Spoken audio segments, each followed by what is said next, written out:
ಇದು ಸಂಗೀತ, ನೃತ್ಯ, ಧ್ಯಾನ ಮತ್ತು ಉತ್ಸವಗಳಿಂದ ಕೂಡಿದ ರಾತ್ರಿಯಾಗಲಿದೆ. ನಾವು ರೆಡಿ ಇದ್ದೀರಿ. ಸರ್ಕಾರ ಸ್ಪಂದನೆ ಮಾಡೋಕ್ಕೆ ನಾನು ಕೂಡ ಆಗ್ರಹ ಮಾಡ್ತೀನಿ.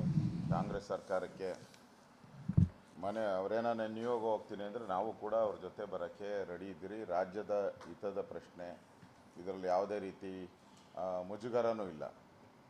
ಕರ್ನಾಟಕ ಒಳ್ಳೆಯದಾದರೆ ನಾವು ಮಹಾರಾಷ್ಟ್ರದಲ್ಲಿ ಹೋಗಿ ಆ ಸರ್ಕಾರಕ್ಕೆ ಮಾತುಕತೆಗೆ ನಾವು ಕೂಡ ಬರೋರಿದ್ದೀರಿ. ನಾವು ಕೂಡ ಕೈ ಜೋಡಿಸ್ತೀರಿ ರಾಜ್ಯದ ಹಿತದೃಷ್ಟಿಯಿಂದ. ಅವ್ರ ಗಮನಕ್ಕೆ ಇದೆ ಸರ್, ಬಟ್ ಅವ್ರು ಏನು ನೀರು ಬಿಡೋ ವ್ಯವಸ್ಥೆ ಮಾಡಲಿ ತಾವು ವಿರೋಧ ಪಕ್ಷದ ನಾಯಕರಾಗಿ. ಯಾಕಂದರೆ ಅಲ್ಲಿ ಆಲ್ರೆಡಿ ಈ ಅಫ್ಜಲ್ಪುರ, ಜೇವರ್ಗಿ ಮತ್ತು ಚಿತ್ತಾಪುರ.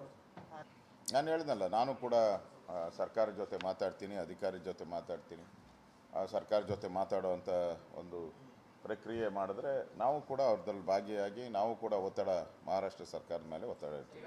ಮತ್ತು ಇನ್ನೊಂದು ಬರಗಾಲದ ಬಗ್ಗೆ ಈಗಾಗಲೇ ಜನ ಮಾಧ್ಯಮದಲ್ಲೂ ಬರ್ತಾ ಇದೆ. ಗೋವಾಗೆ ಬೇರೆ ಬೇರೆ ಮಂಗಳೂರು ಈ ಕಡೆ ಗುಳೆ ಹೋಗ್ತಾ ಇರೋವಂಥದ್ದು ನಡೀತಾ ಇದೆ. ಹಿಂದೆ ನಮ್ಮ ಸರ್ಕಾರ ಇದ್ದಾಗ, ನಾನು ಕಂದಾಯ ಸಚಿವನಾಗಿದ್ದಾಗ ಪ್ರತಿ ಮನೆಗೂ ನಾವು ಕಿಟ್ ಕೊಟ್ಟಿದ್ವಿ. ಫ್ಲಡ್ ಆದಂಥ ಸಂದರ್ಭದಲ್ಲಿ ಯಾರು ಕೂಡ ಆಚೆ ಹೋಗಬಾರ್ದು, ಗುಳೆ ಹೋಗಬಾರ್ದು ಅಂಥೇಳಿ ಅವ್ರಿಗೆ ಒಂದು ಫುಡ್ ಕಿಟ್ಟನ್ನು ಕೊಟ್ಟಿದ್ವಿ. ಒಂದು ತಿಂಗಳಿಗಾಗಷ್ಟು ಫುಡ್ ಕಿಟ್ಟನ್ನು ನಾವು ಕೊಟ್ಟಿದ್ದೀರಿ, ಪರಿಹಾರನೂ ಕೊಟ್ಟಿದ್ವಿ. ಆದರೆ ಈ ಸರ್ಕಾರ ಇದುವರೆಗೂ ಪರಿಹಾರದ ರೂಪವಾಗಿ ಸುಮಾರು ನಾವು ಎಕರೆಗೆ 25,000 ಕೇಳಿದ್ರಿ. ರೈತರ ಸಾಲ ಮನ್ನಾ ಬಗ್ಗೆನೂ ಹೇಳಿದ್ರಿ, ಆದರೆ ಅವ್ರು ಕೊಟ್ಟಿಲ್ಲ. 2,000 ರೂಪಾಯಿ ಕೊಟ್ಬಿಟ್ಟು ಕೈ ತೊಳ್ಕೊಂಬಿಟ್ಟಿದ್ದಾರೆ. ಅದರಿಂದ ಆಗ್ರಹ ಮಾಡ್ತಾಯಿದ್ದೀನಿ, ಆ ಫುಡ್ ಕಿಟ್ ಕೊಡಿ ಮತ್ತು ಗುಳೆ ಹೋಗೋದನ್ನು ತಪ್ಪಿಸಿ ರೈತರ ಪರಿಹಾರ ಏನಿದೆ ಇಮಿಡಿಯೇಟಾಗಿ. ಈಗ ಇಡೀ ರಾಜ್ಯದಲ್ಲಿ ಮೊನ್ನೆನೂ ಕೂಡ ನಾನು ಬರಗಾಲದ ಬಗ್ಗೆ ನಿಲುವಳಿ ಸೂಚನೆಯನ್ನು ತಂದು ಬರಗಾಲದ ಬಗ್ಗೆ ನಾನು ಮಾತಾಡಿದ್ದೀನಿ. ನೀವು DC ಅಕೌಂಟಲ್ಲಿ ದುಡ್ಡಿದೆ ಅಂತ ಹೇಳ್ತಾನೆ. ನೀವು ಯಾವುದೇ ಮಂತ್ರಿನ ಕೇಳಿದ್ರು ಸುಮಾರು 700 ಕೋಟಿಗೂ ಹೆಚ್ಚು ಹಣ DC ಅಕೌಂಟಲ್ಲಿ PD ಅಕೌಂಟಲ್ಲಿ ಇದೆ ಅಂತಾರೆ.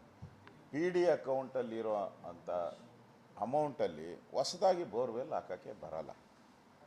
ಅದೇನಿದ್ರೂ ಬೋರ್ವೆಲ್ನ ರೀಡ್ರಿಲ್ ಮಾಡ್ಬೋದು. ಹಿಂದೆ ಬೋರ್ವೆಲ್ಗಳೆಲ್ಲ 6 ಇಂಚಿತ್ತು, ಈಗ ಬರೋ ಬೋರ್ವೆಲ್ಲೆಲ್ಲ 6.5 ಇಂಚಿದೆ. ರೀಡ್ರಿಲ್ಲೂ ಮಾಡೋಕ್ಕಾಗ್ತಾಯಿಲ್ಲ. ಮತ್ತು ಪೈಪ್ಲೈನ್ ಹಾಕೋಕ್ಕೆ ಅಷ್ಟೇ ಅವಕಾಶ ಇರೋದು. ಹೊಸ್ದಾಗಿ ನೀವು ಬೋರ್ವೆಲ್ ಹಾಕಿಲ್ಲ ಅಂತ ಹೇಳಿದ್ರೆ ಕುಡಿಯೋ ನೀರಿನ ಸಮಸ್ಯೆ ಆಗ್ತೈತೆ. ಅದಕ್ಕೆ ರಿಲ್ಯಾಕ್ಸೇಷನ್ ಕೊಡಬೇಕು ಅಂತಲೂ ನಾನು ವಿಧಾನಸಭೆ ಅಧಿವೇಶನದಲ್ಲೂ ನಾನು ಮಾತಾಡಿದ್ದೀನಿ. ಮತ್ತು ಎಲ್ಲ ಕಡೆ ಟ್ಯಾಂಕರ್ಗಳು ಹಾವಳಿನೂ ಜಾಸ್ತಿ ಆಗಿದೆ.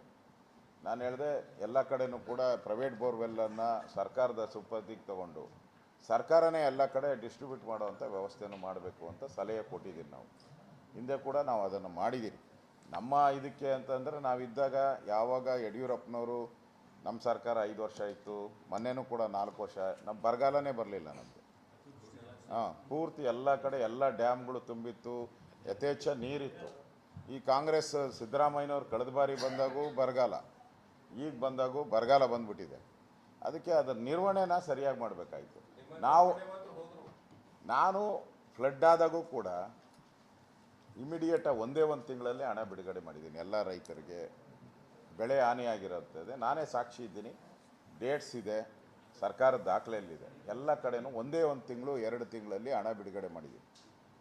ಈ ಸರ್ಕಾರಕ್ಕೆ ಬರಗಾಲದ ಹಣ ಬಿಡುಗಡೆ ಮಾಡೋಕ್ಕೆ ಹಿಂದೇಟು ಯಾಕೆ ಹೊಡಿತಾ ಇದ್ದಾರೆ? ಹಿಂದೆ ನಮ್ಮ ಕೇಂದ್ರ ಸರ್ಕಾರ ನಾನು ಹಣ ಕೇಳಲಿಲ್ಲ. ಕೇಂದ್ರ ಸರ್ಕಾರ ನ್ಯಾಚುರಲ್ಲಾಗಿ ನಮ್ಮದೊಂದೇ ಅಂತಲ್ಲ, ಈಗ ಒಂದು ಸುಮಾರು 8-10 ರಾಜ್ಯಗಳಲ್ಲಿ ಬರಗಾಲ ಇದೆ. ಬಿಡುಗಡೆ ಮಾಡಬೇಕಾದ್ರೆ ಎಲ್ಲ ರಾಜ್ಯಗಳಿಗೂ ಬಿಡುಗಡೆ ಮಾಡ್ತಾರೆ.